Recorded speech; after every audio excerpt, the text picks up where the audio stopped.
Thank you, Rajlakshmi ji,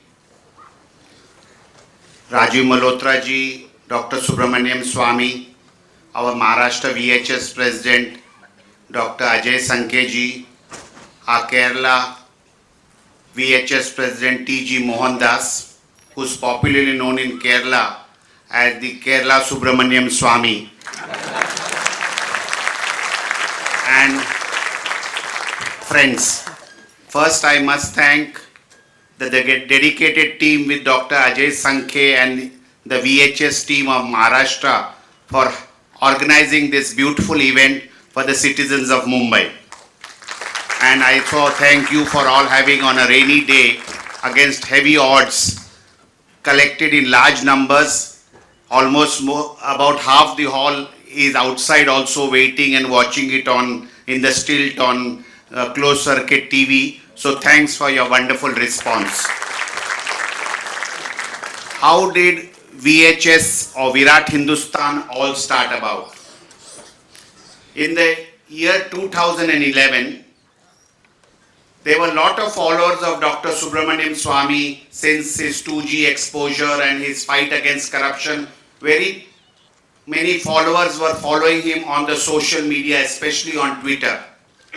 So we first decided to have a unique experiment.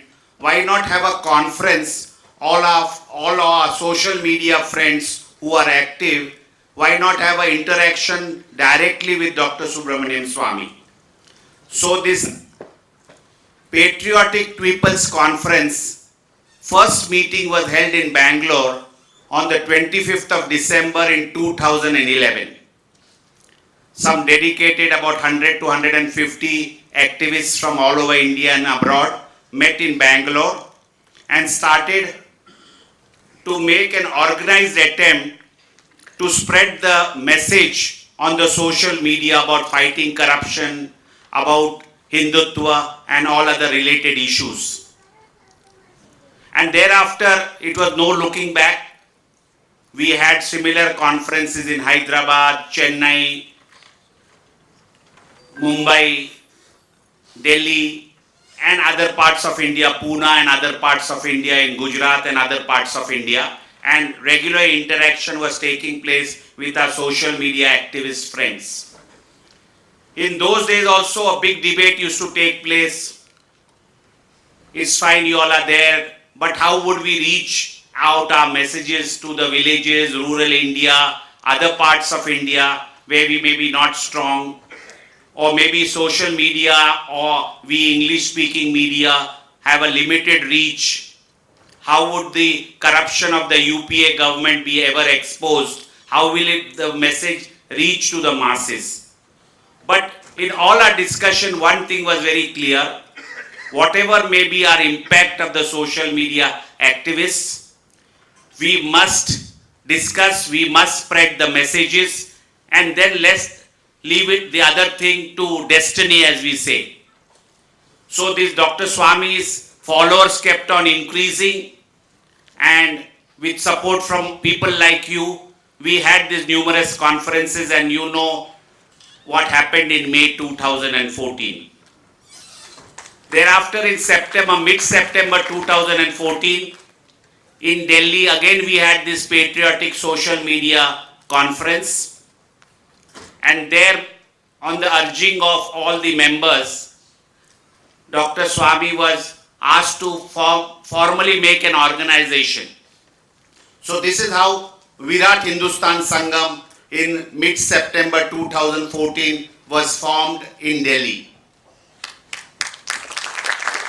Thereafter, we've been having annual conferences. The first was in May 2015, very close to Mumbai at Bahender at Rambhav Malgi Pratishthan, Prabodhini. At Bahender, we had a 2-day conference. Then in the following December, that is the same year, December 2015, we had it in near Vijayawada. Then in 2016, we had it in AOL, Art of Living Ashram at Bangalore, where delegates from all over India, some people from abroad, have been attending this conference. And the last one we had in November 2017 at Rishikesh. What is this conference and all this movement all about?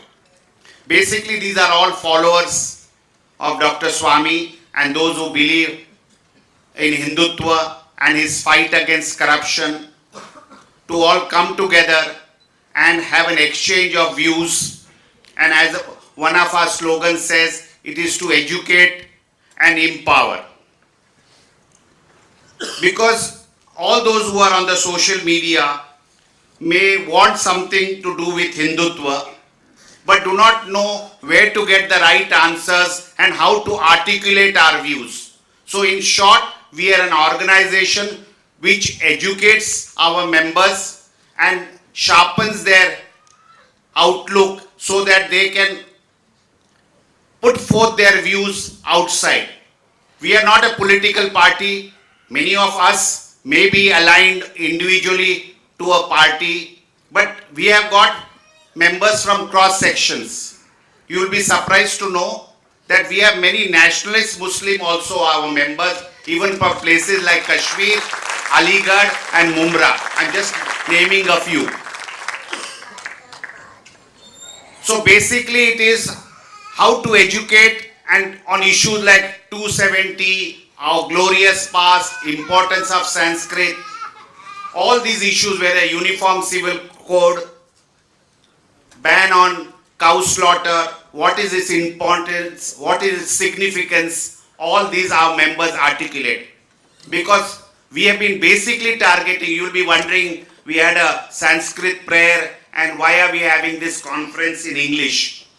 We were very clear, our basic aim is to target this English speaking crowd which gets educated, but there is a disconnect from our ancient tradition for some of them, and many of us tend to become secular and westernized and forget about our glorious tradition and the past. And as you know, we have named it India's grand narrative. The basic is to remind our people, our youngsters, about the grand tradition of India and how we should be proud of it. So basically the 5 aims for which Virat Hindustan Sangam stands for, and many of these pamphlets perhaps you may have, is rediscover the true identity of an Indian. 2. Project the correct Indian history. 3. Promote Sanskrit as a link language. Integral humanism as an economic policy. And Ram Rajya as a model for governance. So these are the basic aspects. Many things will come into it, whether it is ban on cow slaughter, uniform civil code, 370 in Kashmir, temple takeovers, and various aspects of it. And we have been having various discussions. You must be even seeing the Twitter war which goes on.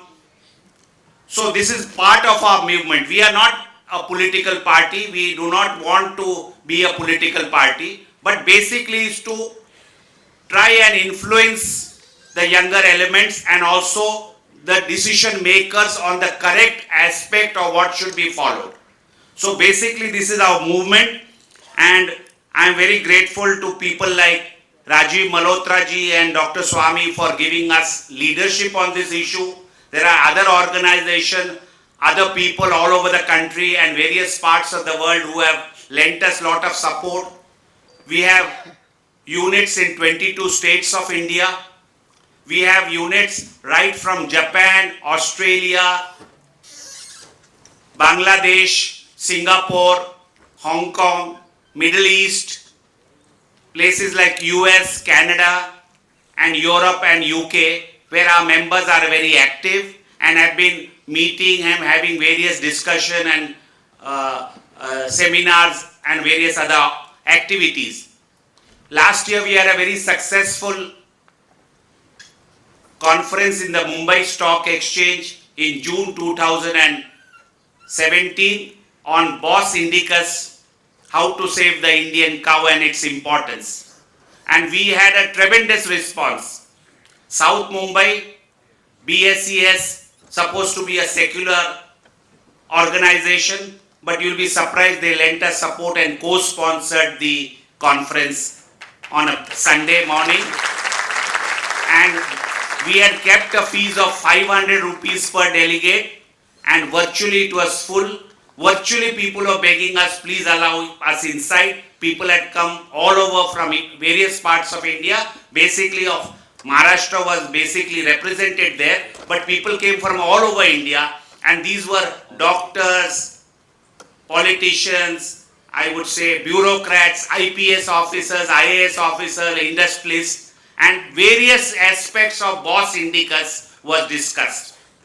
Recently, Dr. Swami and myself, due to the help of Prabhu Damodar Das, who is in the audience, and our friends from San Francisco, we had another successful conference on Boss Indicus in the in the Bay region of California, in the near San Francisco, San Jose, Milpitas, and that also we got tremendous response from the Indians there.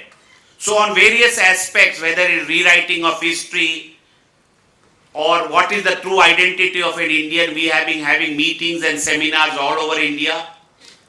Many of our leaders have been addressing it. Mohandas is very active on that front. We have legal cells and various aspects. Now latest is Dr. Swami is challenging the temple takeover of Tirupati, which happened nearly 80 years ago. Even recently there is a news item that Shani Shingnapur in Maharashtra is likely to be taken over by the government. Surprisingly, the government, which stands for Hindutva, is thinking of taking over these temples. So Dr. Swami has been having discussions with the people who matter in Maharashtra to ensure that this doesn't happen. So it's our movement which is going on. We require your support for these various type of programs. Dr. Sri Rajiv Malhotra ji has been very kind.